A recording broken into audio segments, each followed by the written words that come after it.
Hello, and today I am joined by Katie Emmett. So Katie is Physiquipe's training and education manager.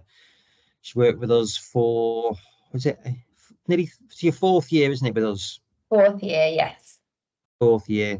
So today I'm just going to be asking Katie some questions so that we can get to know her better. Maybe even I'll get to know you better as well, Katie. Yeah, maybe. We'll see what questions I've got anyway. Yeah.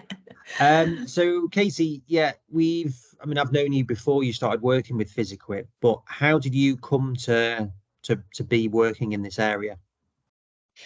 So working in this area, so really probably goes back to school, college, always just very much in sort of interested in sport, wanted to work in sport, did loads of sports hobbies, and that was just definitely a driving force sort of going into further education and bits of things like that. So very much when it came to going to university, which was something that I definitely wanted to do, it something with sport in the title was just, yeah, that's what it was going to be. So sports and exercise therapy was the degree that I did then in Leeds, which was, yeah, a really good course. I really enjoyed it, very practical, which was something which suited me personally.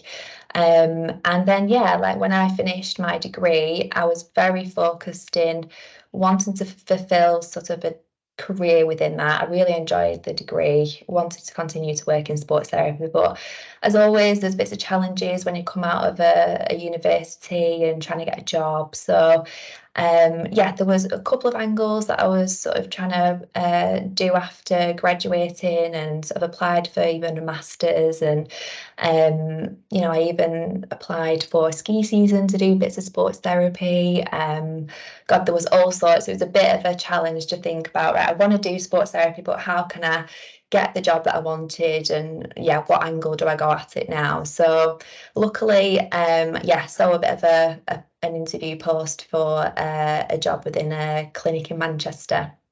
So I very much sort of went for that and luckily got the job. So I started my sort of career within sports therapy at a private physio clinic, which was something that I just wanted to do sort of down the line, really. But I ended up sort of landing that pretty quick. I worked at that clinic for over sort of 6.5 years, 7 years, and got some really amazing learning opportunities there. And then from there was very much a transition into finding Physiquipe, which was, as you said, sort of knew of you before I started here at Physiquipe. And yeah, I very much outreached directly because I'd seen Physiquipe of what the company did and how fun it all looked. That was actually one thing that I did mention. That it looked like they had a good time at Physiquipe, so I'll message. So, but no, it was very much about me wanting to stay within the industry, but actually just taking a step back from the clinical side. And this obviously was a perfect route for me to do that. And so yeah, reached out and became part of Physiquipe 4 years ago. Yeah, no, thanks for that summary. So when you were at your previous role then, I know you because we had some meetings, but like what were the main things that you're doing alongside your clinical work? Yeah, so obviously I started very sort of clinical to begin with within the clinic, very much just a heavy patient caseload, but very quickly became to head up our sort of sports massage service, which I was the first employee really to be clinically just involved with sports massage appointments. So it was just very an avenue from there, which I grew to begin to be a service lead, which meant that we had new employees coming underneath the service. So that included sort of associate therapist, apprenticeships who were involved with coming and learning with us about sports massage. So I was very much involved in managing a team, sort of providing training for our new employees with regards to treatments. Alongside that, I was doing developing more courses and education within our services of sports massage. So we actually then developed us being able to teach a level 3 sports massage course from the clinic, which then I headed up and led, taught on the course and got basically people qualified to be a level 3 sports massage practitioner, which was really good. And my involvement in education and bits of training really grew with that through being at the clinic. So yeah, there was quite a few things I got involved with, and like I said, being at that company, it gave me a lot of those opportunities. Not just like you say, your day to day with patients, which I still did a lot of. I did, like I say, the teaching, starting to teach on courses, and also had the route of Pilates as well. So I was doing some other aspects of services within the physio clinic, which, like I say, the whole package I did actually really enjoy. No, very good. No, I remember very vividly when I got the message from you on LinkedIn. So yeah, no, it's flattering because we had interaction with Dom and Mary who used to work with us as well. And so yeah, when you came in, like it was pretty much like it was an interview, but we already thought you'd be a really good fit for what we were doing, albeit it wasn't for the role that we were actually advertising for. But like for your current role then, so you were doing some training and education previously in the former role. What skills do you think are needed to be a success in the roles that you're doing now? Oh, is this for me to say what I'm good at, what I'm not good Well, at? I'll tell you what you're good at, but yeah. Yeah. Yeah, I think within training education, I think you've got to be passionate definitely about, that sort of sector and service. Education is such a driver for wanting to provide and teach people. So I think you've definitely got to come with some background on that. You've got to be organised, I think, with training pathways, what's required for certain customers, for events and arranging events, and putting together what's needed, what's to schedule, everything that comes together with courses, conferences. Then absolutely being organized is definitely something that I think within that sort of service you have to be. So yeah, I think they're the key things I would say. Being very passionate, definitely driven, and being open to develop, because I think there's always development opportunities with education. It's such a huge thing. You could be doing a million and one things within education or a million and one things within training. And yeah, you've got to be driven, but also quite focused into a practical reasoning of what avenue of education our focus is, and that's again something that hopefully we do implement at Physiquipe. Yeah, well, no, you do. You keep Dom and I in check on a lot of Yeah, stuff. So yeah, that's it. But I've chipped that one in there, yeah. yeah, I got it. I read between the lines. Yeah, that's all right. So what motivates you? What motivates me? Definitely, from, as I was saying, a bit of my background, I came into this sort of work of, loving sport, but also wanting to help people. And I think that is a big, big driver and motivator for me. But I think my progression within Physiquipe, coming slightly away from sort of clinical hands-on, it's helping people in a different way. I love just being efficient for people. Like I say, I want to have the answers for everyone. I want to make sure they've got an answer straight away. I can help them. I'll definitely, want to go above and beyond for people. And I'm motivated for them to be grateful of that, I think. So that communication of people just getting what they need from us. And yeah, being thankful of that is definitely a nice way, and definitely a way that I get motivated in working with so many different people as well that we get the opportunity to do. Yeah, I'd probably say that's a few things. Well, and how's it been? So essentially, you were a customer of ours previously. So how has that transition gone? Like, how do you feel about going from a sort of provider to a supplier? Yeah, well, I've absolutely loved it. The right answer. So we're No. recording that. Yeah, we got that. Yeah. Yeah. No, I have. Like I say, it was definitely a transition, I'd say. It was a transition from being, like I said, a customer of you guys, being a full-time clinician, actually then being behind a laptop in a way and actually speaking to clinicians on the other side. But I do think from being in that position as a clinician has helped me now in my role, and being able to speak and build relationships, with clinics and therapists, because I've been in that position before. I definitely think that was a good position to be in. And I think that's what's helped me as well, is that I can be really familiar with people that we speak to and work with. People can sort of relate to me as I can relate to them when I'm speaking about what we do in education and what we do with our products. I definitely think it's been a positive transition. Yeah, relating, that's good. Yeah, your number one characteristic. Relating, yeah. No, it's true. There is. You are very good with interacting with people. So, who's been an influence in your career? My career, oh, the tricky one.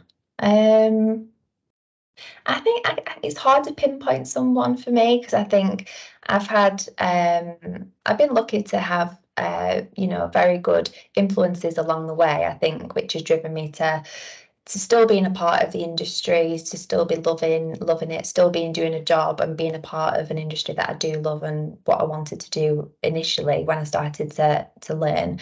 So, influences through my degree at university, I had tutors through that process who were definitely influenced me to continue and get through some of those challenges maybe after you've graduated, for example.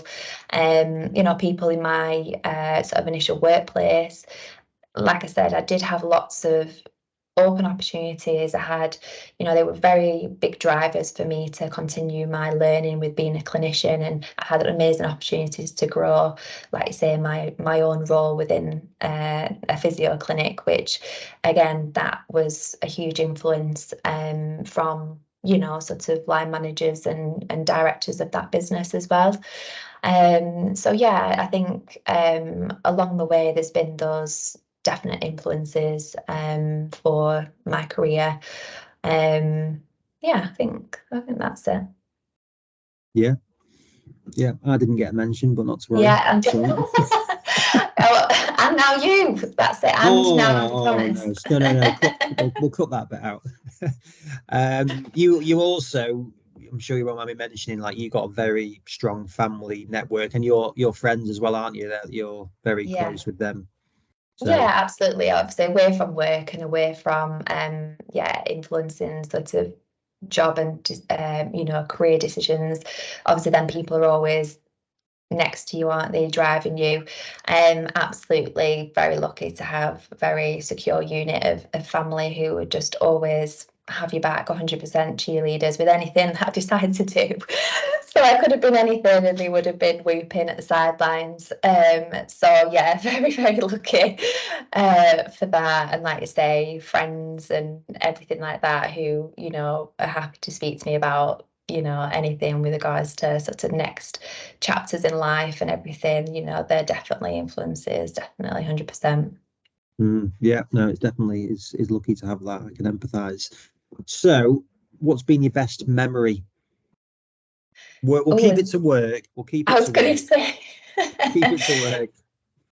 work memory, as in through my whole work life, do you And yeah, think? I'll Or give you university as well. Sort of be in a reasonable sense. University work. yeah, work memories. Oh, I don't. I find that really hard. I think, but I do. I don't know. Best memory. I've had lots of like good memories, like within uni, I started to work in sport and had opportunities to work with teams and Leeds United ladies, like I'm feeling like that memory of actually on the sideline, pitch side, doing actually what I didn't think I would be able to do with some of the challenges of like, getting bits of jobs and things like that, then, those memories are definitely key. And then, memories through work of, I think working with great people are great memories. I think when I think about memories of like my career, obviously, helping people and getting people better, of course, that's like a given, but straight away memories of just like relationships that I've built, I think, in workplaces, and having that opportunity. Like say I'm best friends with the people that I still used to work with, and now I've got new best friends at my current workplace. Yeah, try not to keep it too cheesy, but yeah. Yeah, But yeah, you get the gist. I get the gist. Yeah. Yeah, I think like I say, all those memories come with like working with great people, so I'd probably have to say that as well. Yeah, you didn't put in about getting joint best dressed person at Physiquipe in the recent Recent memory, 2023. yes, I've got that's a recent memory that I will bring forward. Absolutely, that is a key highlight of my career, actually. Yeah, I hope so. And the fact you shared it with me is even more special. Yeah, joint as well. Joint first place. Okay. Yeah. So, what are you excited about for the future? Oh, I'm excited about lots of things. Always excited about things going forward. I'm hugely always excited about the present, but when you think about the future, and just opportunities, firstly within what we're doing at Physiquipe and my role, obviously we are got so much that we can be excited about. We've got a great team. We've got some really great projects that we've got our teeth into beginning of this year, and that definitely excites me. I feel like, we've got loads to run at, loads of opportunities to go in directions that we're passionate about. I think, that's what excites me moving forward, because we're going with what we love to do, and that's absolutely something that hopefully the future will withhold. Very good. And last question, what is your favorite book or podcast? Oh, now that is a tricky one. Favorite book or podcast? Um, just coming to mind, like I'm a very I like biography types of books or podcasts. I get intrigued with people's stories, if you will. So it's about sort of that person, and always loved reading autobiographies and things like that. I know you bought me a nice book one Christmas, Michelle Obama, which I've actually halfway through that. I know that was last year, but I will finish the other half. But that is not the one at the minute. I wasn't looking for like a plug there or anything, so that was. But the book that I still remember to this day along those lines of autobiography is Katie Piper, and her story. Absolutely was just in awe of obviously her strength and everything that she'd been through, and actually then moving forward with working with Physiquipe, actually having the opportunity to work with the Katie Piper Foundation, that link was just really nice, and obviously at the time of reading the book I was very much drawn into it, and still a massive fan of hers now, and sort of follow her bits of stuff that she does. So I would probably say that's definitely something that stuck out for me. That's a good one. Oh, no, I'll throw one more in. So, if you're going to have a movie on your life, what would it be called? Oh. Well, I already have a name for a movie that I would have. What's that? And the name is Katie's World. Katie's World. Very good. Yeah, well, at least you're being consistent. Yeah, that was for anyone who's watching this. It was Katie came up with that answer at her previous job. So if you want to search that, you can find it online. No, that's okay. That's in the it's in the woodworks that now, hopefully. It's in the archives, that one. Archives, yeah. But that movie coming soon, coming soon. Yeah, well, that's it. That's big. That's 2025, maybe. Yeah. Yeah, absolutely. Very good. No, Katie, thank you for sharing that and for being candid. And yeah, you're a pleasure to work with. And thank you. Thank you. Bye bye. Bye.